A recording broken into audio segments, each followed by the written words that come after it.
Assalamu alaikum and welcome back to AutoCAD. In the previous video, we introduced this course and explained how we will learn AutoCAD Electrical 2026 using a real industrial project, not just software commands. In this video, we will take the most important first step of any electrical design, that is understanding the process.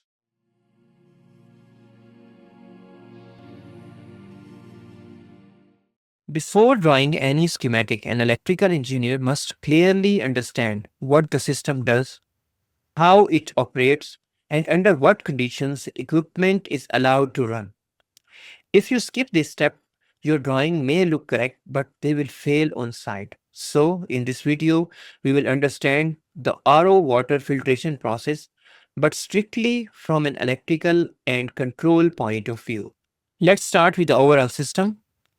Our RO water filtration plant is designed to supply low TDS water for solar PV module washing. From an electrical perspective, the system consists of two water storage tanks, three pumps, one RO filtration unit, one chemical dosing system, one centralized electrical control panel, and every electrical signal and drawing we create later will be based on this understanding. So the process begins with underground water. This water is collected in the raw water tank, which acts as a primary source for the system. From an electrical standpoint, the most important thing about this tank is level protection. A float type level switch is installed in the raw water tank.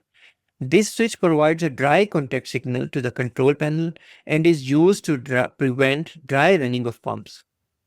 If the raw water level is below the low limit, the panel must not allow any pump to start. The first pump in the system is the feed water pump, typically a three-phase centrifugal pump. Its job is to transfer water from the raw water tank to the RO system inlet. Electrically, this pump is controlled through our DOL starter circuit, has overload protection, and can operate in auto or manual mode. And it must stop immediately if raw water level is low. This pump becomes the base pump for the entire process. So the question is, why pressure check is required? The RO system cannot operate without sufficient inlet pressure. That is why a pressure switch is installed at the RO inlet pipeline. From a control logic perspective, feed pump must be running, pressure must be greater than 3 bar, or whichever is suitable for the system. Only then can the RO pump be allowed to start.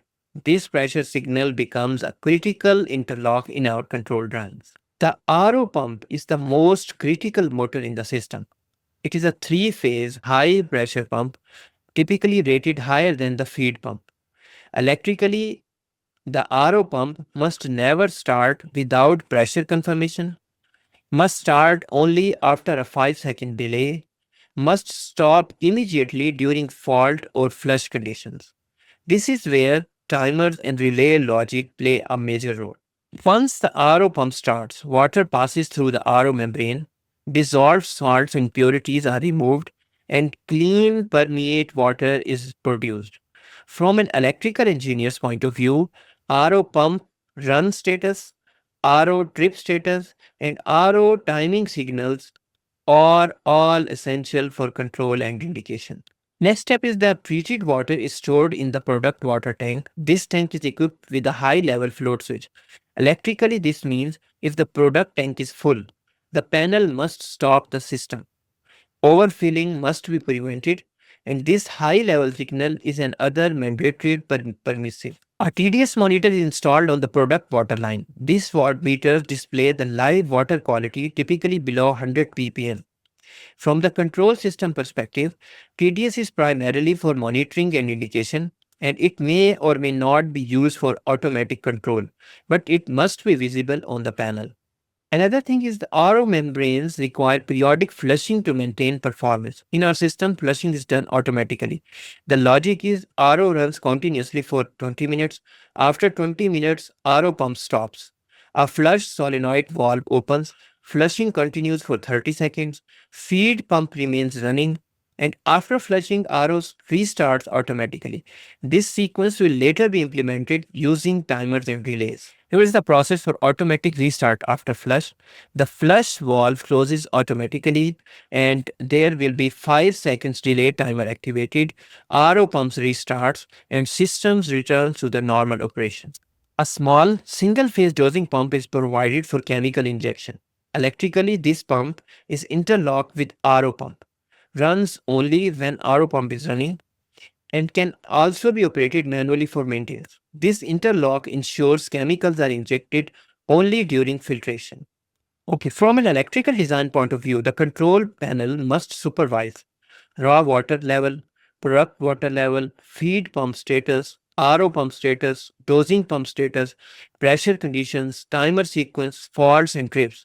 Every signal we discussed today will later appear as a contact, coil, or indicator in our AutoCAD electrical design. At this stage, do not think about drawings. Think like a control engineer.